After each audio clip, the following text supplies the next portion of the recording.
Hello and welcome to the Musty Creative Podcast. I'm your host, Jesús. We are the Musty Collective, creatives on a journey to better storytelling. Thank you for joining us today, even though it's musty in here. Today, we are talking about award season, and I have my good buddy Carlos to talk about that with me. So without further ado, let's start the show.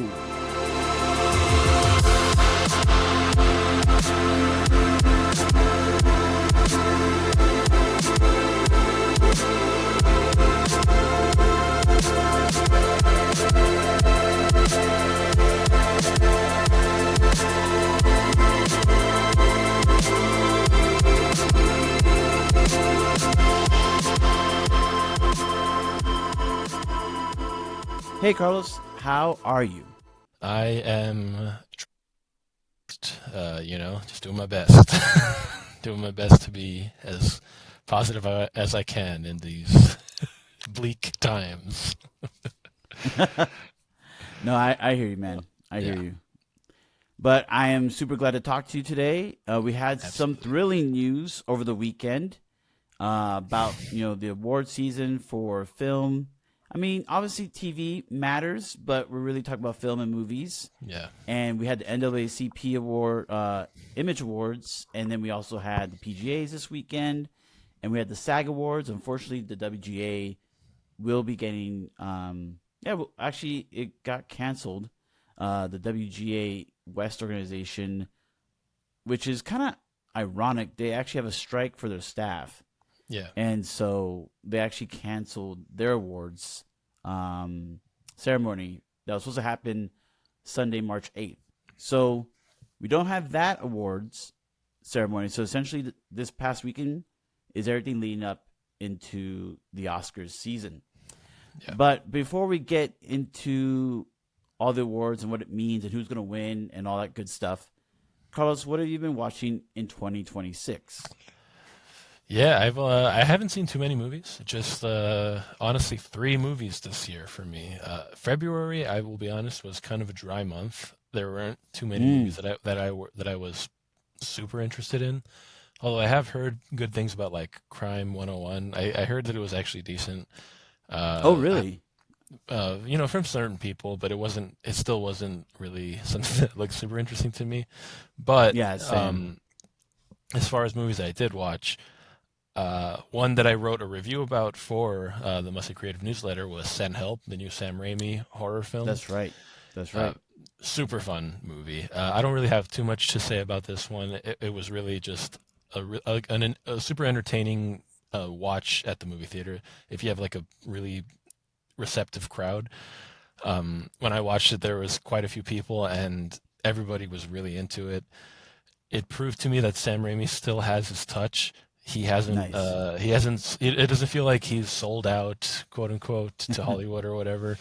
Like he has retained his horror roots as well as his crowd-pleasing blockbuster roots. Where it's just a satisfying movie. You watch it, you're immediately locked in with the characters. You understand the tone, and it has those parts that just will make anyone who's squeamish want to curl like under their seat. Like there are certain scenes in this movie where I was just like, dang, I'm so glad that I'm seeing something that I feel like I haven't seen in a horror movie in a really long time. And it's one of my like childhood heroes delivering it with Sam Raimi. And super entertaining. I would recommend it. I know, Jesus, you're a little wary of these kind of movies, but no, I actually want to see Send Help. Heck yeah. I've just been really busy, honestly. No, definitely. And I wasn't able to find anybody to go with me because Michelle does not want to see Send Help. And so I really do want to see it because I've heard good things and yeah. I would love to watch it with you, honestly. I think it would be so much fun to see your reaction to this movie. There are certain parts that had me gripping my seat. I was like, wow, this is crazy. But I will say though, I'm definitely squeamish, but I don't want to just praise the movie. I don't think it's perfect. I think it still does have certain visual issues. Like parts of it, you're like, Oh, okay, really? this is like clearly a green screen, and you're like, all right, it would be kind of fun if they had actually filmed on an island, and you're parts of it you obviously can tell they're not there. But there are Oh, certain parts where the kind of cheesy bad CGI works in its favor a little bit, and it okay. adds to like an exaggerated, over the top comedic tone. I won't spoil it, but there are certain action sequences where there is some CGI where you would think, initially it pulled me out, but then as it kept getting more ridiculous, I was like, oh, okay, this is funny again. This is Nice. entertaining. I like this. So yeah, highly recommend Send Help. Fun movie. And the two leads, and I don't know why I'm Ooh. forgetting her name. Oh, thanks. I'm so sorry for not even mentioning them. Rachel McAdams There is we go. so good in this movie. She is Yeah, fantastic. She yeah. I've like been hearing really good things about her performance. yeah, like if you get nothing out of the direction or like the style of this movie, you will root for her immediately because this is the kind of character that like if there was an actor playing it that did not commit as much as Rachel McAdams does, it would not work. The movie would just fall apart. And she delivers, like she commits 110% to this, and That's awesome. like immediately gives kind of an iconic, like creates an iconic character almost with this movie. She's awesome. And I also want to shout out Dylan O'Brien because There you go. he can keep up with her in this movie. He's awesome. Yeah, He's I was wondering if he absolutely was going to hilarious be in able to this. keep up with her. Yeah, like maybe you won't agree, like because she is really good. I want to say she is the standout for this movie by Yeah. far. But to me, it's not like she overshadows Dylan O'Brien. He has so many great scenes in this where, like, again, if there was a worse actor playing it against, Rachel McAdams, you'd be like, oh man, this poor guy can't keep up. But honestly, I really think Dylan O'Brien does like a great job matching her energy and like giving a funny performance in this movie. That's awesome. That's great to hear. Yeah. What has been the other movies that you've watched that are 2026 releases? Yeah, a couple. I talked a lot about. Sorry, a little too much maybe about Silent Help. I loved the new 28 Years Later movie, The Bone Temple, Oh, the um, Bone, yeah, Bone direct, Temple. directed by Nia DaCosta. I think I have a little bit less to say about this one. I really loved it, but it's a continuation of 28 the previous 20 years later. We follow the character from that movie, Spike, the young boy, as he is sort of recruited by this gang of psychopaths known as the Jimmies. I think they're all The called Chimneys? they're all called Jimmy. They're all kind of darkly modeled after a man named Jimmy Savile, a former British entertainer who ended up getting convicted of some horrible crimes against children, which we'll move on Oh, from that because this is a fun show. But mercy. that movie, so that just goes to show how kind of horrible these characters are because this is a movie that truly shows how brutal a post-apocalyptic universe can be. How Yeah, unrelenting it doesn't hold back, right? and it does not hold back. Hmm. Like I won't say that it's the most like it's the darkest movie that left me shaken to my core. It was still pretty entertaining and at times very crowd pleasing.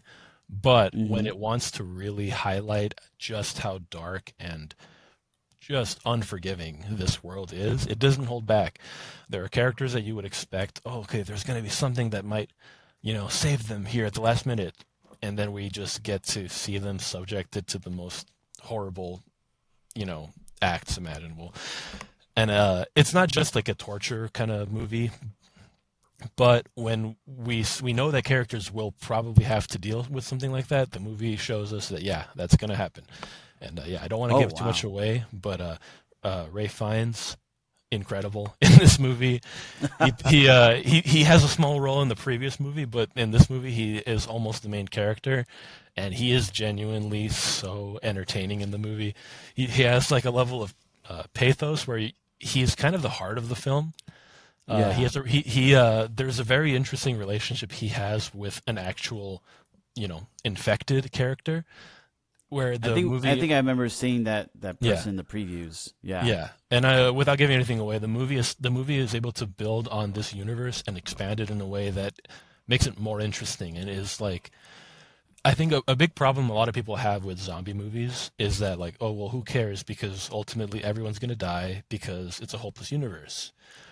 And I don't want to Mm. say that this movie isn't hope, or that this universe isn't hopeless. Maybe it is, but this movie builds on an idea that like makes you think, okay, maybe there's like more we can do here. Maybe there is hope, maybe not.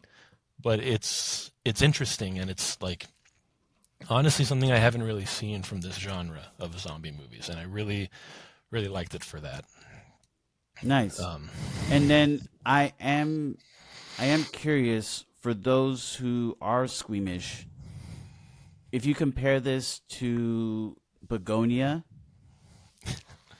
yeah, how like where is it rank? Is it worse? Is it worse much than worse, Begonia? much worse. Really? In terms of like for a squeamish person, much Yeah. worse. Absolutely, Because there are I certain I scenes that I almost almost could looked not away handle from. Begonia. That's interesting. Well, I will say Begonia is. Oh no, yeah, no, I'm sorry. This movie by far way more, but Begonia is pretty heavy in certain ways. Like I do now that I'm remembering certain scenes, like with Emma Stone and electricity. Yeah, That like yeah. that was rough. But no, yeah, this movie there are certain scenes where I was shocked that I was like, wow, this is a major release from a studio, and we're getting the kind of horror you would see in like the mid 2000s, you know? Oh, And I'm okay. like, okay, yeah. All right. Well, thank you for letting us know about that. And this is why I'm so glad that you're going to see these movies, and I don't have to go see every single one of these movies. So Yeah. thank you for that. All right. So Sorry, go what's ahead. the third movie? You said The you seen three. final movie. Let's step away from the horror. Let's go back to a little bit of a more of a. Honestly, I would say family friendly, but you know, Okay. it's still an R-rated movie, but way more lighthearted. A movie I've mentioned to you through text messages without elaborating too much is Nirvana, the band, the show, the movie. That is Oh, the full okay. title of Yes. this movie. And yeah, I wanted to try and keep the other ones short to talk more about this, but I've already gone on for 12 minutes. So let's try and see what we can do here. This is a movie that's based on a show, a TV show called Nirvana, the Band, the Show, which that show is based on a web series from the mid to late 2000s called Nirvana, the Band, the Show as well. The TV show, Okay. so the TV show came out in 2016. It was produced Mm. by Viceland Canada, which has now shut down since then. So there is no legitimate way to watch this TV show. It is like almost lost Mm. media. The only way to watch it is to pirate it, pretty much. But Okay. because this new movie has come out and is distributed by Neon, which I'm sure you're familiar with, um, Yeah. they've They're they they're kind of like up and I don't know if they're up and coming, but kind they of give me like an A24 kind of vibe. A24 vibe, and they won like 5 Palme d'Ors in a row at Cannes Film Festival from like 2019 Wow. to like 2024, I believe, which is an Yeah. insane record. Um, Right. so they've been delivering some really quality movies and really taking a chance on a lot of up and coming artists. And so they are now distributing the film Nirvana, the band, the show, the movie. And because they're doing this, I believe, according to a podcast I listened to with the director of this film, Matt Johnson, with I believe Joel Haver, the YouTuber, uh, Neon will also be releasing the TV show. Through like Oh. Blu-rays, physical media, and like I think digital. They're gonna try to look for some sort of streamer to release it on as well, if I'm not mistaken.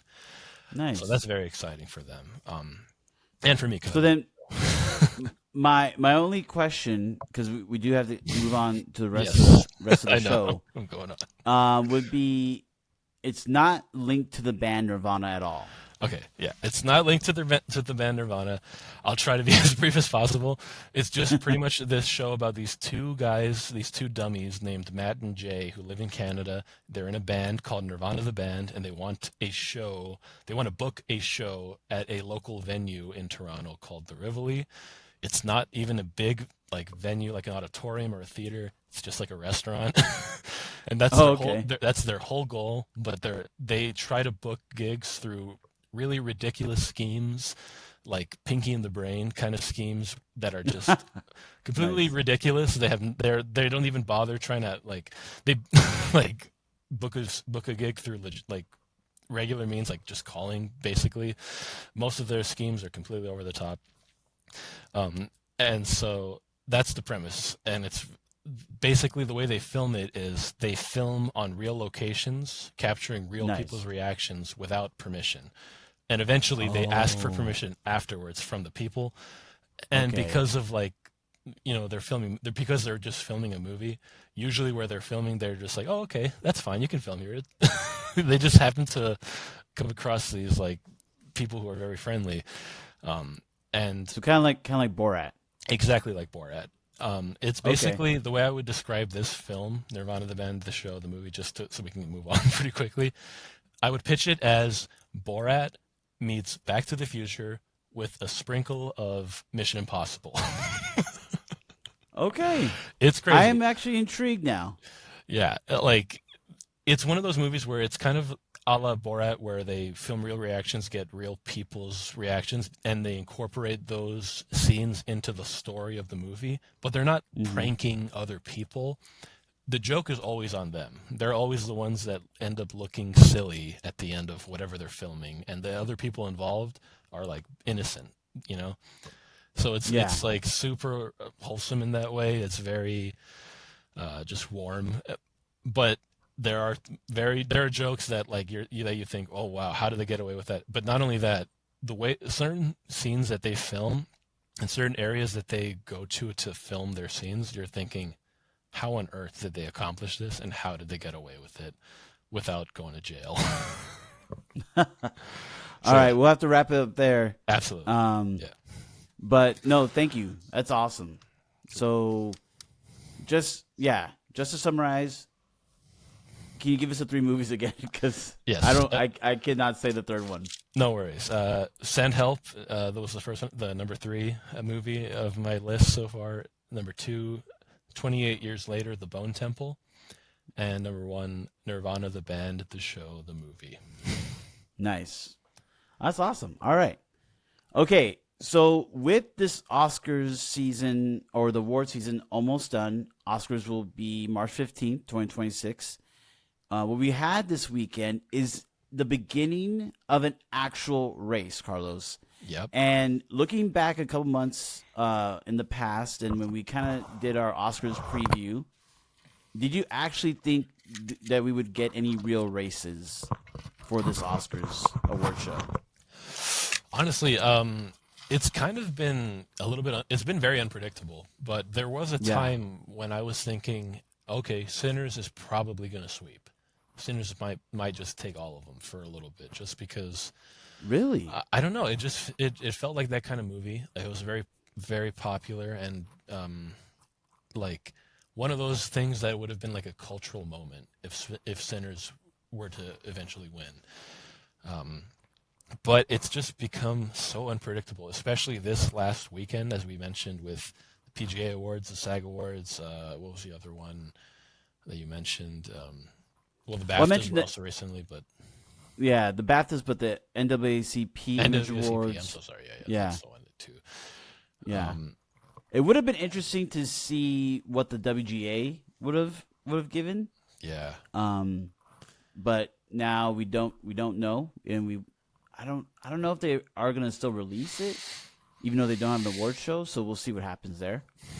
But definitely, like the PGA and the SAG is super huge, yeah, especially after the Golden Globes.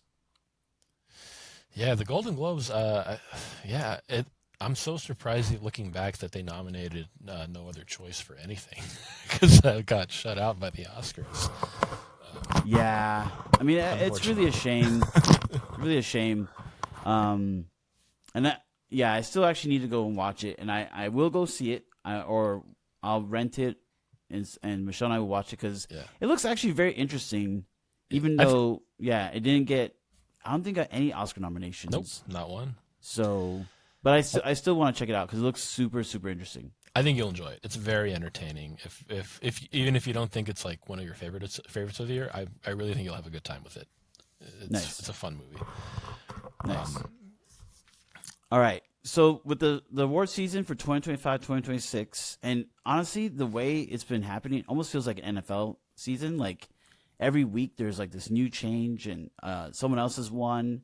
And like so this weekend it was Sinners weekend.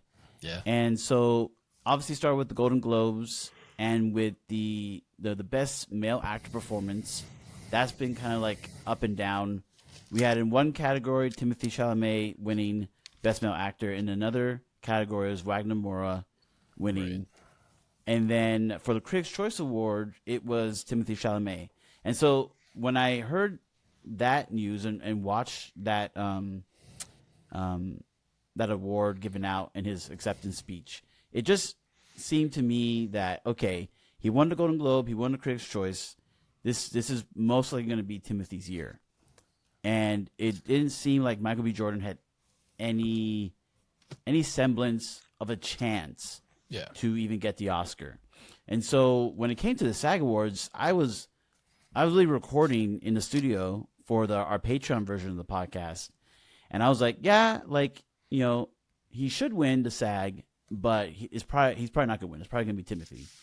And then lo and behold, I'm sitting there watching on Netflix, waiting for the awards to go, because I thought Jessie Buckley was going to win, and she did. She kind of owns her category. Like, I don't see anyone else taking that. Even She's Rose like Byrne. I don't.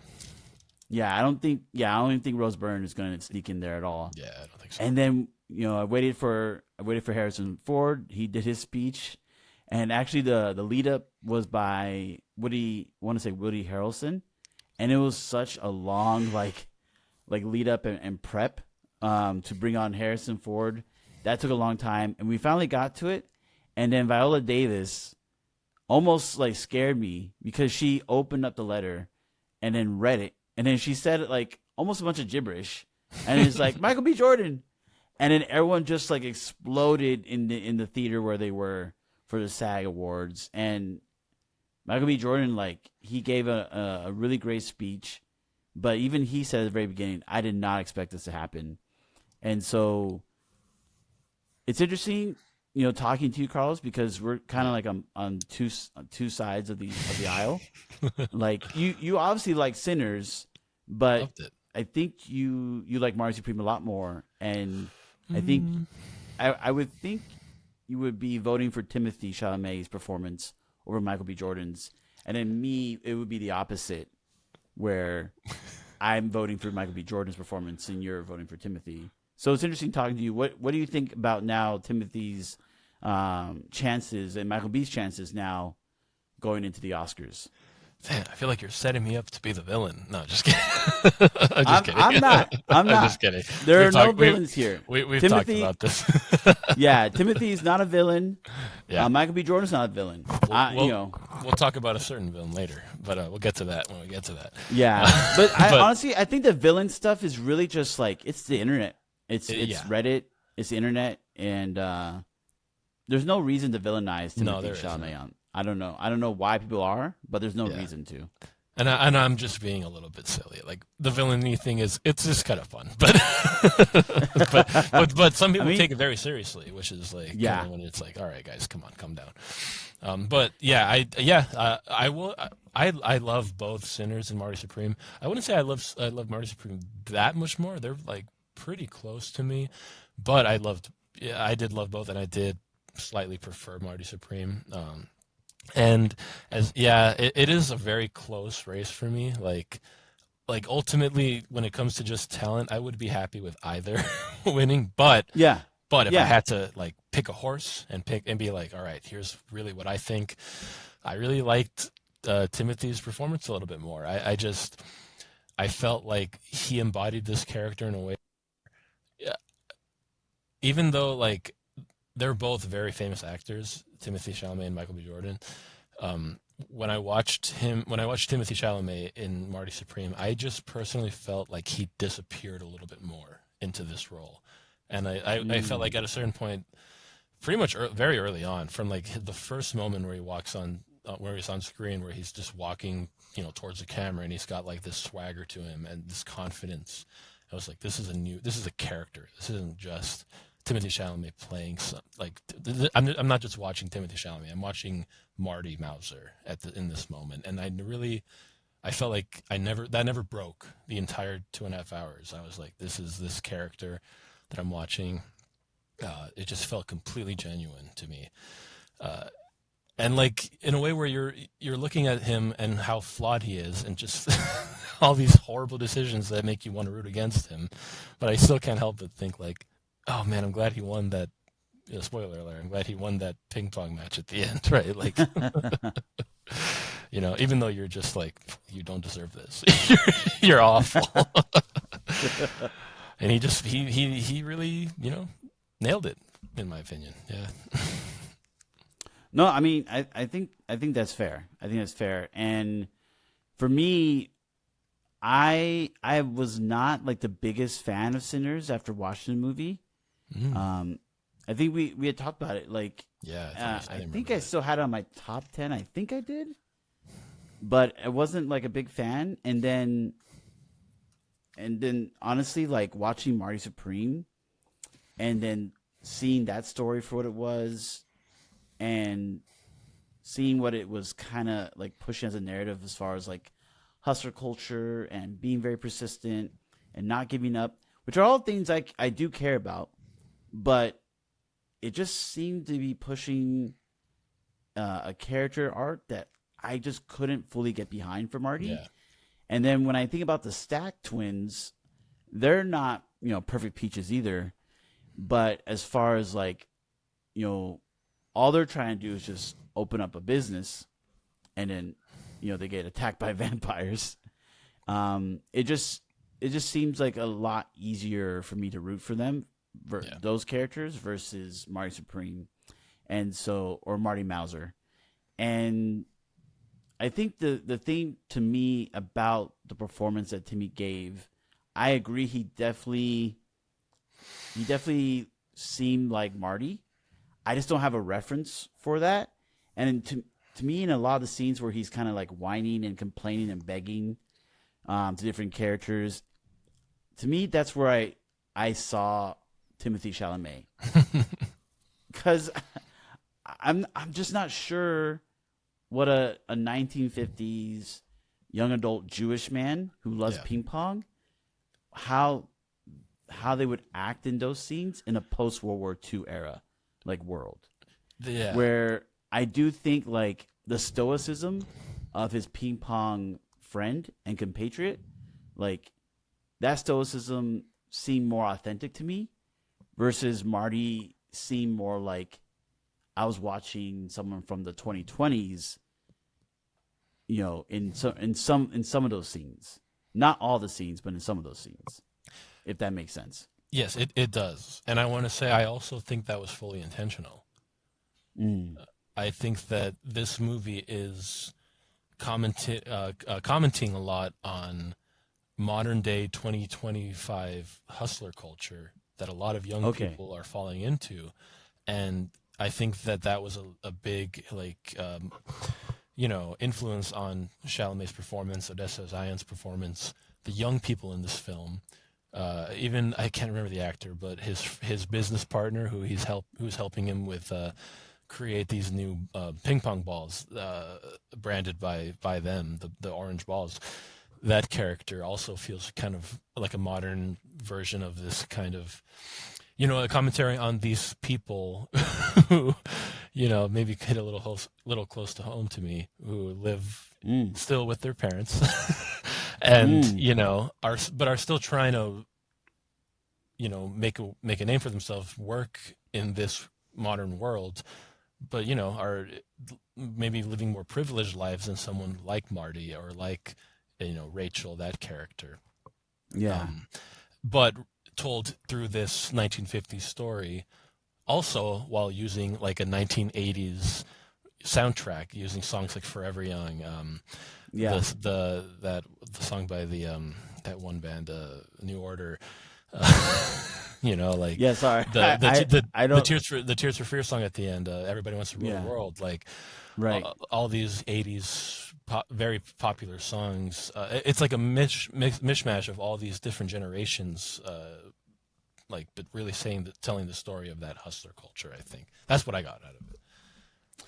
Yeah, yeah, and we've talked about it, so I don't want to make this a whole like review of both movies, but yeah, I just now in light of what I've seen from 2025, I think the story that Sinners is telling to me becomes more significant, yes, and more meaningful, and for me, Michael B. Jordan's performance of the two characters, I want to make that clear, two characters. Mm-hmm. I know it sounds a little cheesy, but it's just I like to reward actors for doing more. Yeah, I totally understand that for sure. I just think the amount of work that Michael B. Jordan did for Sinners, yeah, I just want to reward him for that. And the complexity of trying to get the subtleties of saying these are twins, so they should have some similarities, but there are those slight little differences or slight uniquenesses that stay consistent throughout the film. And I think it's a lot harder to do than just sticking with one character. But I will say Timothy's performance was amazing. I mean, he was definitely like trying to be and was consistent with that character, and giving off the performance that everyone loves and everyone's talking about. So nothing to take away from it. I just think Michael B. Jordan was amazing. Yeah. And then there's our guy Jesse Plemons, who's not even nominated for an Oscar. Yeah, but kind of snubbed. Amazing performance in Begonia. Amazing. I'm very glad that he got nominated for the SAG. Totally. Because when I was watching the award and I was seeing who was going to be up there, I was expecting Wagner Moura, but then I'm assuming because maybe he's international, that he's not included in that list. But I was super glad to see Jesse Plemons. I just think 2025 just had so many good performances. Yeah. I know. But so many that I haven't seen as well, but we'll get to those in a bit. But just like really a stacked category. Like I don't even know, as much as I loved his performance from the ones I've seen, I don't even know who I would knock out for him. Yeah, that's we mentioned before. I would knock out Leo just because I don't think he actually did enough. I forgot about that. Yeah, and that's what I'm trying to be fair. Like, I love Leo's performance. I have nothing against it. I think Bob was amazing. He's awesome. He's awesome in it. Yeah. But it just felt like such a small part of the movie. He had so much more help as the lead. And it still feels like stuff we've seen from Leo, like recently in Once Upon a Time in Hollywood and Don't Look Up, with like that shouty comedic performance. Yes. Even in Wolf of Wall Street. And like it kind of feels like more of the same flavor. Whereas with Jesse Plemons in Begonia, that's like an amazing new character, right? Yes. Totally, and also a lot of good modern social commentary, from this character. Definitely. No, yeah, that's a good point. Honestly, I agree with you. Yeah, it's just interesting because like you go on Reddit and there's people even now beating the drum that Leo's gonna win the Oscar, and I'm just like, I don't know what you're watching. But, I don't think he's winning. I think there was a time where he was like in the conversation, but no, I don't think he ever even should have been. Like, no offense to Leo, obviously we both liked his performance quite a bit, but. Yeah, these are other, like, I still need to watch Blue Moon. I think we're going to talk about that in a bit, but I've heard nothing but good things about Ethan Hawke's performance in that.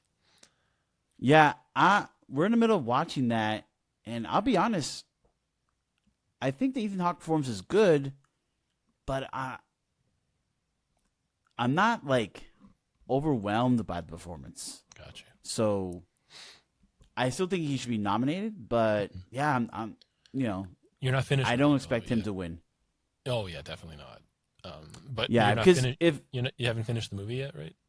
No, I haven't finished it. So I digress. I'll finish the whole film. Right. But I do think it's telling that if Ethan Hawke was going to win an award in this award season, it would have been the SAG. He's an older actor. I don't think he's won a lot of awards. True. And Hollywood usually tends to give the older actors a nod, which is why, again, I'm super like, it's just weird. It's very weird. Like, Michael B. Jordan winning over Ethan Hawke. Yeah. Like, it's going to be very thrilling to see, like, who gets the nod for the Oscar. Definitely. I'm actually kind of like looking forward to it just because I really don't know who's going to take it. In like most of these categories, I'm not sure. Yeah. So definitely props to Hollywood on this. Like, they've made it interesting. Yeah. Maybe people have actually been watching movies this year. Yeah, right. You'd hope so. Yeah, just because, like, again, Marty Supreme is not my favorite movie, but I would definitely give a vote to Timothy, and like, I'd like to see him win something. I would hate the fact that just one actor sweeps everything, unless it's like, you know, the best performance of a generation. Like, I think Jessie Buckley, like, her performance in Hamnet, it makes sense that she's sweeping. It just makes sense. Sure. But I like also, like, what's going on with the male actors. Like, okay, we give a little bit to Timothy, we give something to Michael, you know, and then we give one a Golden Globe to Wagner Moura, and that's good. It kind of makes it interesting. So when we come to the Oscars, it's not like a done deal.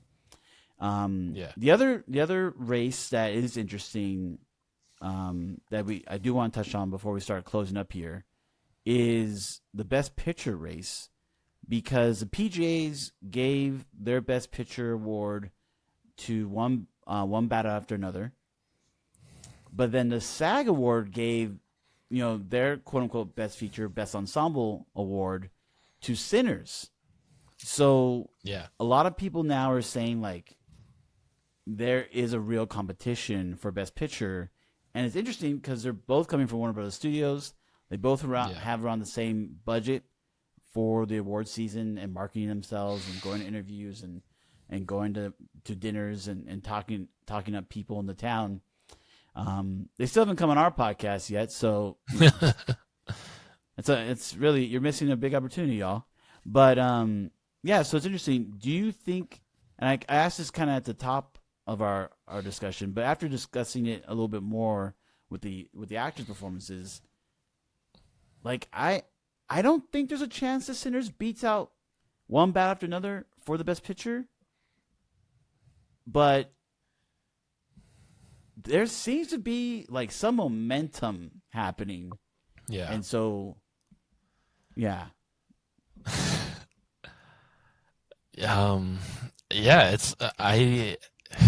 I think I agree with you. I still think one battle after another has probably got it.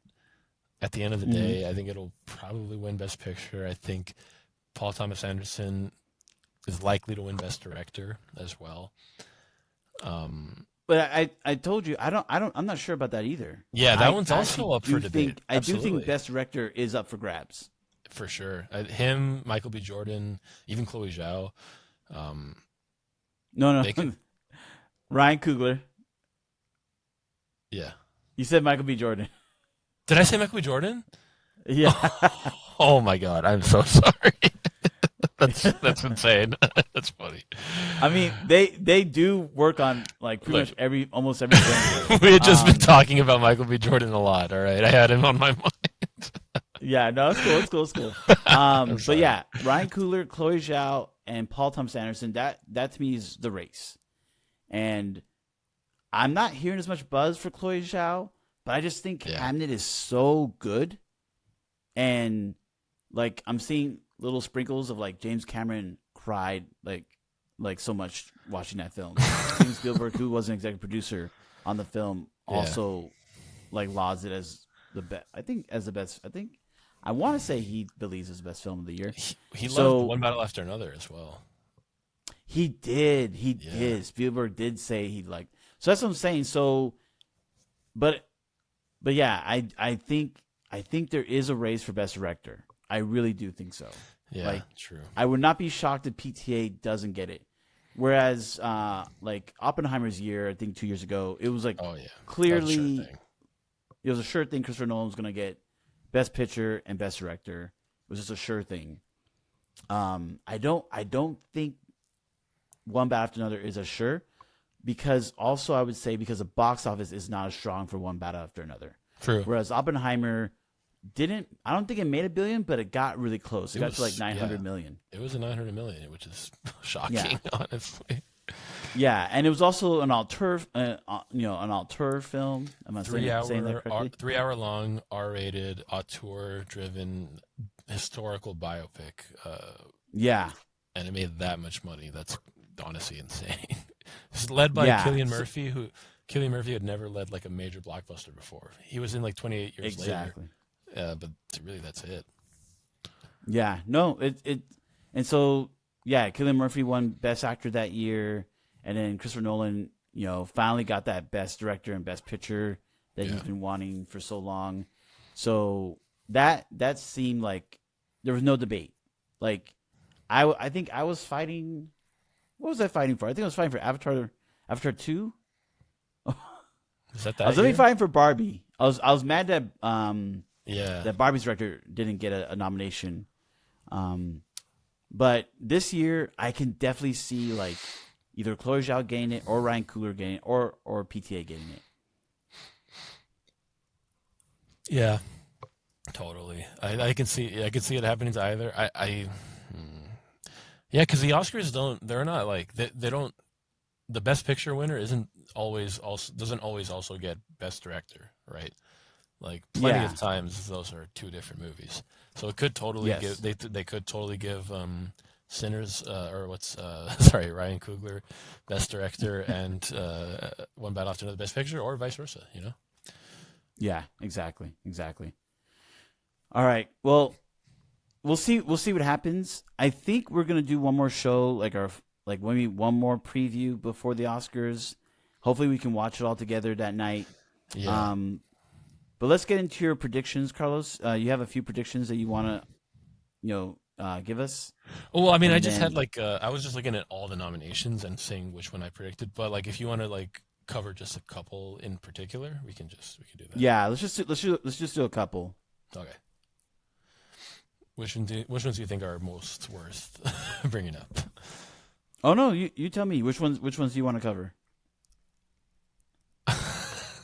I mean, I feel like we kind of covered the main ones I wanted to talk about, but I also wanted to bring up Best Supporting Actress real quick, because Amy Madigan seems to be running away with it. Do you think she should? Yeah, win? her winning the SAG over I don't know why I'm forgetting her name. But Rachel in Marty Supreme. Odessa, she was nominated for a SAG. Huh? That's great. So I thought Odessa was going to get it, and then Odessa is not she's not nominated for the Oscars, so that's unfortunate. She's not. Yeah, it is. She was awesome in that movie. I would honestly rather her win than Amy Madigan, but I liked Amy Madigan quite a bit in Weapons. I thought she was really great. Yeah, I also didn't think she had enough to win, so I was super surprised. Yeah. But I really loved her speech. She had a great speech when she accepted the award. So I was very happy for her. But for the Oscar, some people are saying that maybe Woon-mi from Sinners might get it. I remember when I watched it, I was thinking when I watched Sinners for the first time, I was like, this is a Best Supporting Actress caliber performance, but they're going to ignore her. And I'm glad that they didn't. I'm glad she did get recognition for it. Yeah, her gaining nomination was awesome. So, but I don't think her part was as significant in the movie as Amy Madigan's part came to be. Sure, yeah. Although, I think it kind of is. Well, actually, no, yeah, maybe I'm wrong. She's sort of the one that sort of, guides the entire main characters, right, and informs them about all of the supernatural aspects of the world. Yeah. Right? And she's also the moral compass for one of the Stack brothers. Definitely. And then be the mother of his child at the end. So yeah, and they have that moment together at the end. That was actually a very beautiful scene. Beautiful scene. Absolutely. Yeah. I love that. I'm sorry. It's just Amy Madigan getting eaten by children. It's just it's stuck in my head. Yeah, it's awesome. That is one of the most satisfying endings of any movie. It really last is. year. It really is. Like, I wanted to jump up in the theater when the children started chasing her. Totally, dude. Yeah. Like the second these kids are like jumping through glass windows, and you're just like, and they're just charging at her. It's so good. Yeah, and it almost makes me want to watch a movie right now just to like Yeah. get to that. I'm trying to right. convince Michelle to watch Weapons. She still refuses to watch it. She's not a really fan of horror movies, or No, is she she's squeamish not. about But I keep it? telling her it's not that scary. I was Yeah. actually a little disappointed. I was like, oh, this is fine. Like, Yeah, right. It's not that scary. There's a couple of scenes that are pretty scary, but for the most part, you're Yeah. like, it's pretty tame. But the third act is so satisfying. I'm just like, oh, like let me just watch that again. Yeah. Let's see. Let's go back to original score for music and original song. Yes, good categories. Because to talk about. I haven't bought it yet, but I know before I was thinking about One Battle After Another's score. Yeah. Because the score is so significant to the movie. And I'm not saying that I'm off that train, but I have been listening to KUSC on the radio, and they've been playing Max Richter's Hamnet soundtrack like a lot. Yeah. And so I'm almost like, maybe Max Richter will get it. Oh, I don't. Oh, yeah. I would. Man, I would really prefer One Battle After Another gets it. That score to me was my favorite, but also Sinners.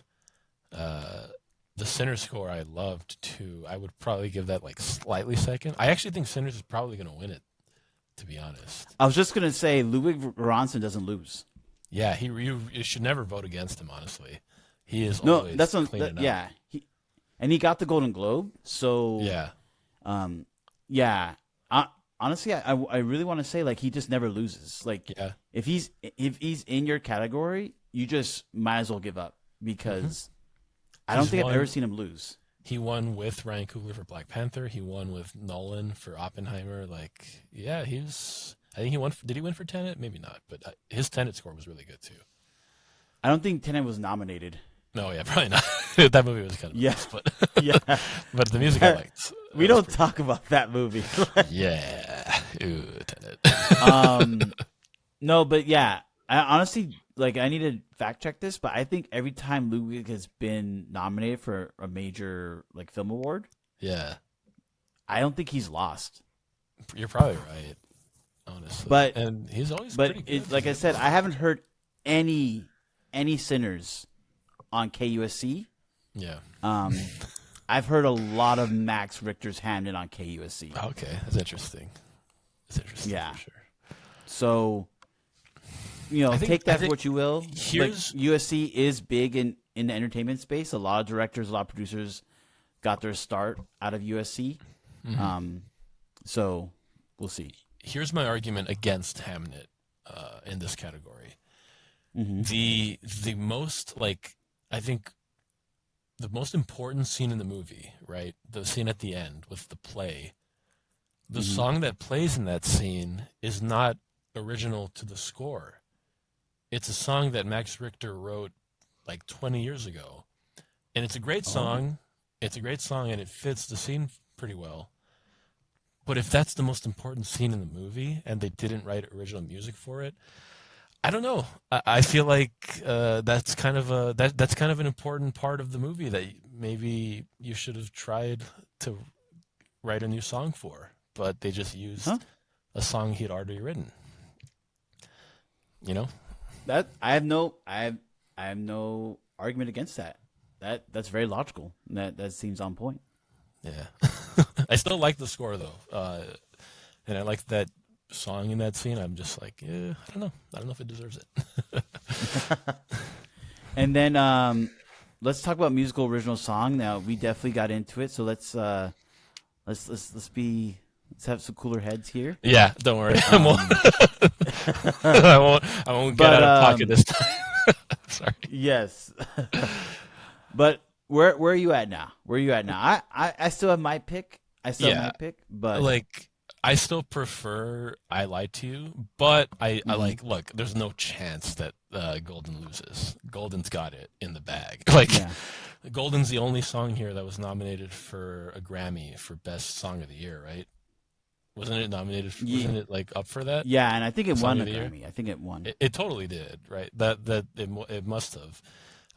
It's got it. It's gonna win. And I won't really care.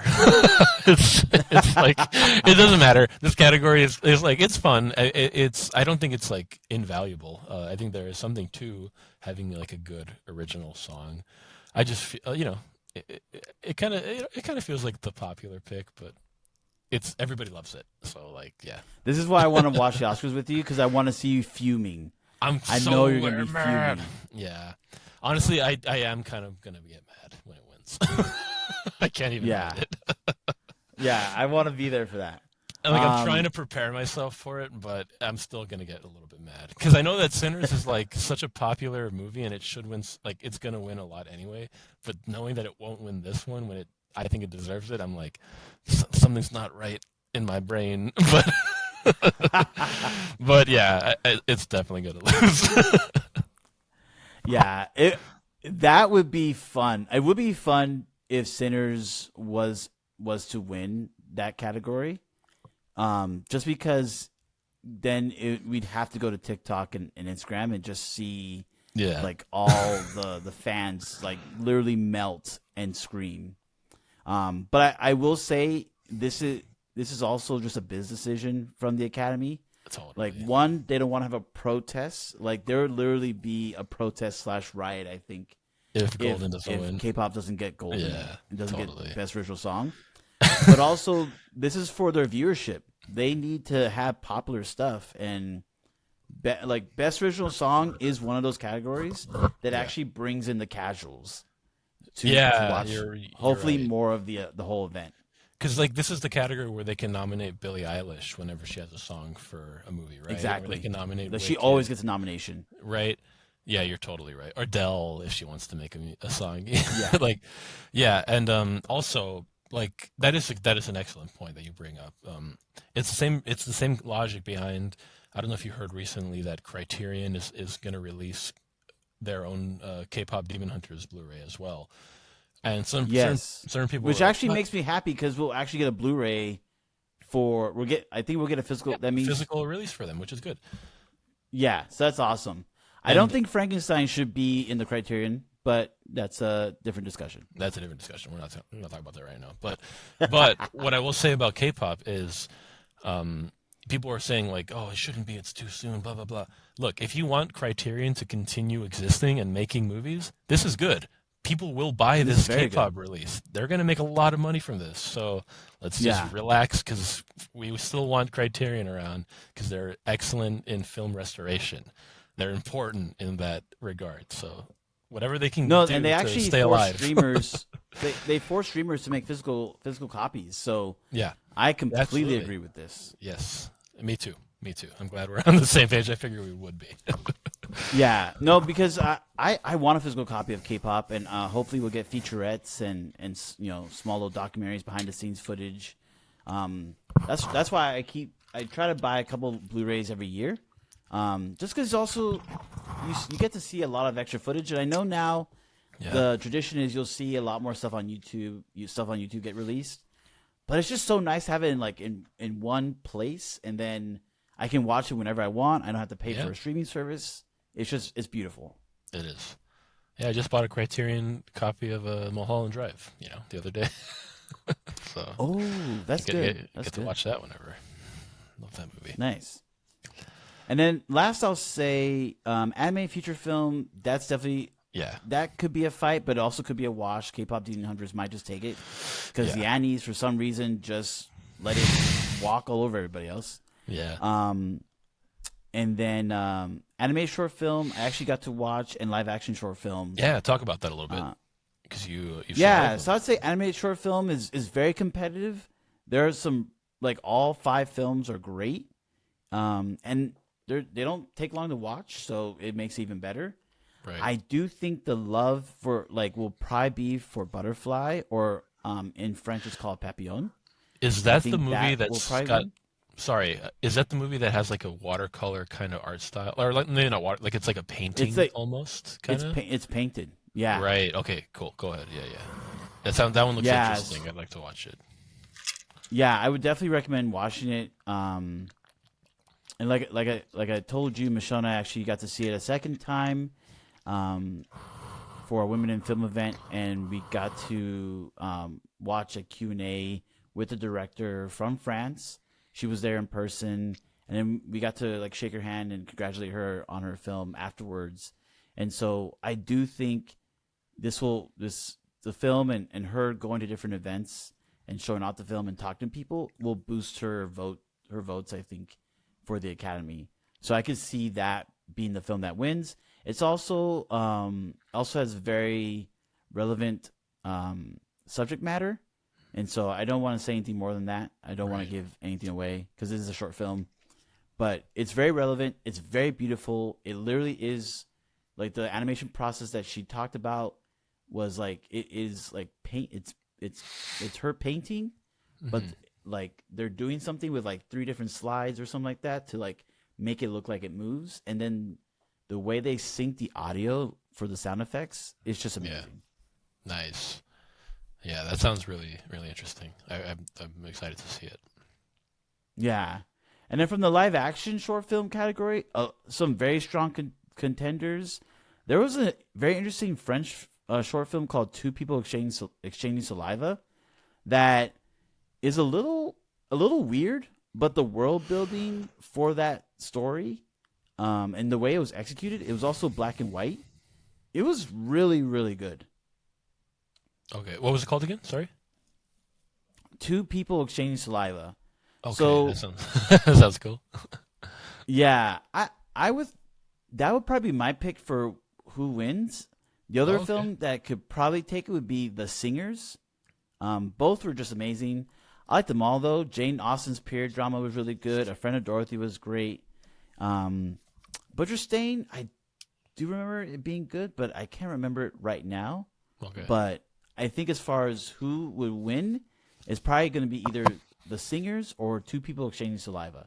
Okay, over Butterfly, you're saying? Well, no, so that's for the live action short films. Oh, I'm so sorry. Yes, my bad. I was still That's all good. about the animated ones. Okay, so Two People Exchanging Saliva is your pick to win. Yes. Yes, Okay. it is. All right, cool. I got to look into that one for sure. That's just the title grabbed me. Yeah, yeah. And then, so let's end this with talking about our bet, our newest bet. Yeah. I'm very excited about this. Yeah, we talked about it a little bit earlier.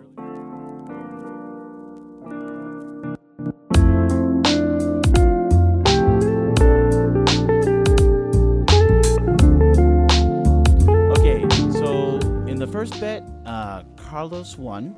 Mario Supreme stayed over 90% on Rotten Tomatoes. Who would have thought? I didn't think that was going to happen. But Carlos did, and so he won the bet. But here's the thing now. Here's the thing. So I got Carlos to agree to a double or nothing bet where if I win, then... Well, actually, it's a double-double, essentially. That's what it is. It's not even a double or nothing. It's a double or double. So if I win, then I get to have Carlos watch 2 movies that I want. And then if Carlos wins, he gives me... Then I have to watch two movies of his. And we cancel out the effects of the first bet. So, right? That's what we talked about, right, Carlos? Yeah. Right. Okay. Yeah. So I just want to hear on camera... On audio, right? Recorded. Carlos accept this bet. So what is the bet, Carlos? Okay, so the new bet is now who wins Best Actor at the Oscars. My money and just the male performance. Oh, excuse me. Yes, Best Male Performance, Best Lead Male Performance at the Oscars. Right. And my bet is on Timothée Chalamet. And Jesus is on Michael B. Jordan. Yeah. So. And actually, I will add a wrinkle. I will add a wrinkle here. Right. If neither Michael B. Jordan or Timothy don't win, and let's say it's Wagner Moura or Ethan Hawke, let's just say just surprise, surprise. Yeah. Then we'll go back to the original bet. Okay, for sure. That sounds good. Yeah, just so to make it fair, because you did win the first bet. But if it is Michael B. Jordan, then we get to do my thing. Yeah. Which means Carlos will have to watch Cats 2019. Man. Another movie that I'm keeping a secret, only Michelle knows, that, it would be supremely good to see Carlos's reaction to this movie. I'm excited. If I lose, I'm excited to lose now. Let's go, Michael B. Jordan. No, all right, man. Hey, I hate to remove any sort of theater from this, but I'm happy either way. Even though I know I know that I should be dreading Cats because it's probably absolutely awful. It's probably going to be funny. It's not just Cats, my friend. And whatever else, yeah. This secret movie I have hidden for you, it's gonna be your worst nightmare. See, that makes me more excited. Until the moment. I've known you for a long time, Carlos. Yeah, that's true. Oh, I think I've known you for a long time. Oh no. Okay, I don't know what it is, but I think I have an idea, and I think exactly. I think you're right. I know what movies you hate. It is gonna be torture. Oh no. Oh man, I'm excited still though. This is gonna be fun. Are we gonna record the reactions? We have to watch Oscars together. We have to, yeah, totally. I'll be there. Yeah. I'll find a way to get to your place. Yeah. No, yeah. I'll be there. And we just have to remember, we'll set up like my phone to record us during the final announcements, just to see our reactions. We could do the whole reaction. Put it on. No, I mean that's too long. It's like 3 hours. Yeah, not all 3 hours, but like certain ones. Yeah. Totally. Like for best original song, we have to record your reaction. Oh, fine. You're gonna see me with my arms crossed, just like. like everyone else is gonna be like, yay! Yeah, Carl's like, golden, and I'm gonna be just like, I'm sorry, Miles Kane. All right, let's wrap this up. All right, so that's the end of this episode. Thank you all for listening and for watching wherever you are on the globe. Thank you for being part of the Musty Creative community. Thanks to our monthly supporters for helping us make this episode of the Musty Creative Podcast possible. If you would like to become a financial supporter of the show, visit our Patreon page at patreon.com/Musty Creative and help make this show even better.